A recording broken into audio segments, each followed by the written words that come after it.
السلام علیکم پاکستانیوں. آج میں بہت غمگین ہوں، میں بہت اداس ہوں. پچھلے ایک ہفتے سے جو پاکستان میں مظالم ڈھائے جا رہے ہیں، یہ پاکستانی جرنیل، یہ فوج جو اب بیسیکلی ارریلیونٹ ہو چکی ہوئی ہے، ان کے مکروہ چیزیں دیکھ کر، اور کل انہوں نے جس طرح عمران خان کو کارنر کیا اور انہوں نے ایک دوسری پارٹی بھی بنا دی، پی پی پی کو آج کشمیر میں جتوا بھی دیا. کس طرح لوگ سہم گئے ہیں. جیسے عادل راجہ کے پروگرام میں نے کہا کہ وجاہت نے اچھا کہا کہ سر ہم we are not proud of you, ہم صرف ڈر گئے ہیں، ہم سہم گئے ہیں. کیا آپ یہ سارا کچھ برداشت کریں گے؟ یقین کریں باہر انہوں نے ہمارے خلاف کیسز اوورسیز کے، مجھے تو سب سے زیادہ ٹارگٹ کیا ہے. کوئی 10 پرچے کٹوا دیے ہیں پاکستان میں میرے خلاف. کوئی فرق نہیں مجھے پڑتا ہے، اور کیونکہ یہ بہت ہی متحرک ہے. میرے ساتھ کوئی ادھر پروٹیسٹ میں 15 لوگ تو کھڑے ہوئے واشنگٹن میں، نیو یارک میں ایک دوست کو بلایا، وہ بیچارہ وقت نکال کے آیا، لیکن میں اور وہ کل بھی مجھے لگ رہا ہے کہ میں تنہا ہی ہوں گا، لیکن مجھے کوئی فرق نہیں پڑتا ہے. مجھے حوصلہ دینے کے لیے بہت بہت اچھے پیغام آتے ہیں. میرے استاد ہیں نارتھ امریکہ کے ویری پرومیننٹ شیعہ اسکالر، وہ نیوز کے فرسٹ گروپ ایڈیٹر رہے ہیں، اور نیوز انہوں نے ہی ایکچولی سٹارٹ کیا تھا. ڈاکٹر معصوم حسن عابدی، انہوں نے اتنی زبردست آڈیو ایک بھیجی میرے لیے. میرا دل کیا کہ میں اس کو آپ کو یہ سناؤں، اور آپ دیکھیں کہ آج ہم کدھر کھڑے ہیں. وہ کتنی اچھی حقیقت بتا رہے ہیں. میں اس آپ کی ویڈیو شروع کرتا ہوں. جی نظم کا عنوان ہے وہ شریف آدمی جو لعنت کا مستحق ہے. کبھی کبھی میں یہ سوچتا ہوں، حسین جب دشت کربلا میں یزید سے نبرد آزما تھے، علی کا بیٹا خدا کے محبوب کا نواسا خلیفہ وقت کے مقابل چٹان بن کر ڈٹا ہوا تھا، تو میں کدھر تھا؟ اگر میں سبط نبی کے مظلوم جانثاروں کی صف میں ہوتا، شہید ہوتا، یزید کی فوج میں جو ہوتا، تو حق کی آواز کو دبانے پہ خلعت فاخرہ ہی پاتا. مگر شہادت میرا مقدر نہیں بنی تھی، نہ مجھ کو خلعت ہی مل سکی تھی، تو میں کدھر تھا؟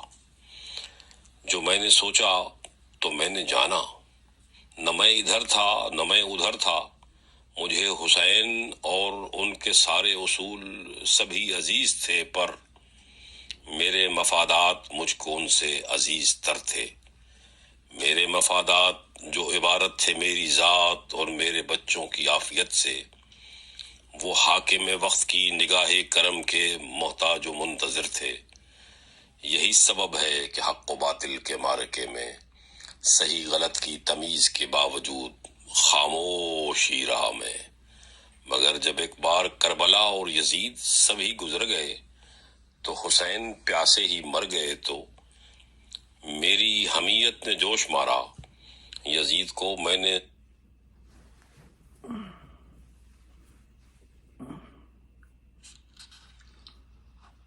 نظم کا عنوان ہے وہ شریف آدمی جو لعنت کا مستحق ہے.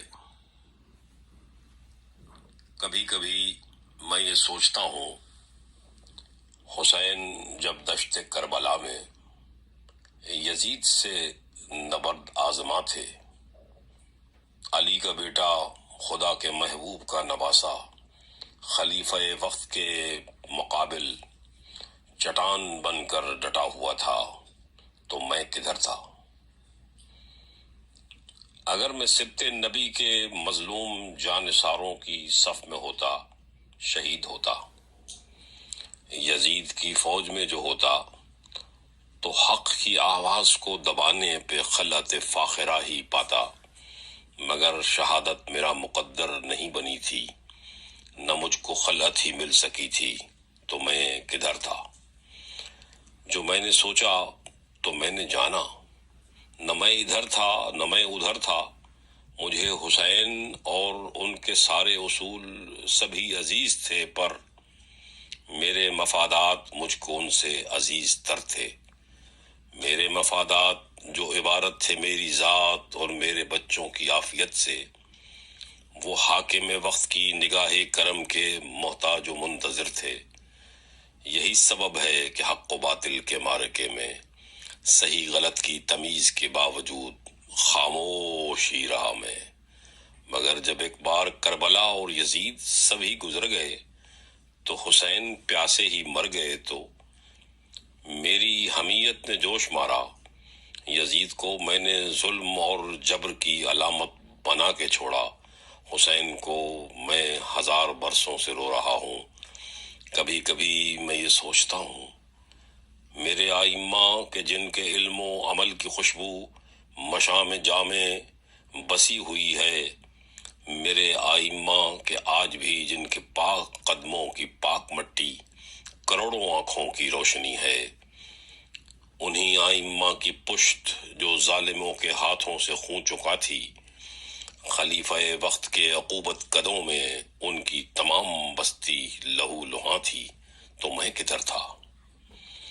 وہ حق پہ ہیں، میں یہ جانتا تھا، امام ہی ان کو مانتا تھا، مگر جب ان پہ عتاب آیا تو میں نے حاکم کا ہاتھ روکا، نہ میں نے جلاد ہی کو ٹوکا، کہ ہر شریف آدمی کی مانند مجھے بھی اپنی اور اپنے بچوں کی عافیت ہی عزیز تر تھی۔ مگر یہ سیلاب ٹل گیا تو، زمانہ کروٹ بدل گیا تو، میری عقیدت بھی لوٹ آئی۔ میں ان ائمہ کی ذات کو روشنی کا مینار کہہ رہا ہوں۔ کبھی کبھی میں یہ سوچتا ہوں کہ جب وہ منصور کو سردار لا رہے تھے، جب اس کے جرم خود آگہی پر اپنے فتوے سنا رہے تھے، جب اس کو زندہ جلا رہے تھے، تو میں کدھر تھا؟ یہ بات اپنی جگہ صحیح ہے کہ جس خلیفہ نے اس کے فرمان قتل پہ دستخط کیے تھے وہ میں نہیں تھا۔ وہ ہاتھ جس نے عظیم انسان کی زندگی کا دیا بجھایا میرا نہیں تھا۔ مگر یہ سچ ہے کہ یہ تماشا بھی میں نے دیکھا، مجھے یہ اچھا نہیں لگا تھا، مگر یہ سچ ہے کہ چپ رہا میں، کہ ہر شریف آدمی کی مانند مجھے بھی اپنی اور اپنے بچوں کی عافیت ہی عزیز تر تھی۔ مگر وہ طوفان گزر گیا تو، خلیفہ وقت مر گیا تو، ضمیر میرا بھی جاگ اٹھا۔ میں اب یہ ساری دنیا میں اعلان کر رہا ہوں، حسین و منصور میری نظر میں ذی حشم ہیں، کہ ہر وہ شخص جو حق پر ہے، جو مسند دار تک پہنچ جائے، محترم ہے۔ کبھی کبھی میں یہ سوچتا ہوں کہ سارے نمرود، سارے شداد، سارے فرعون اور ان کی اولاد سب صحیح تھے۔ وہ سب صحیح تھے کہ اپنے اپنے مشن کی تکمیل کر رہے تھے۔ وہ سب صحیح ہیں کہ اپنے اپنے مشن کی تکمیل کر رہے ہیں۔ غلط تو میں تھا، غلط تو میں ہوں کہ ہر زمانے میں اجنبی سا گزر گیا میں، نہ ٹھیک سے جی سکا کبھی میں، نہ ٹھیک سے مر سکا کبھی میں۔ غلط تو میں تھا کہ میری تقویم روز و شب میں کبھی کسی فیصلے کی کوئی گھڑی نہیں تھی۔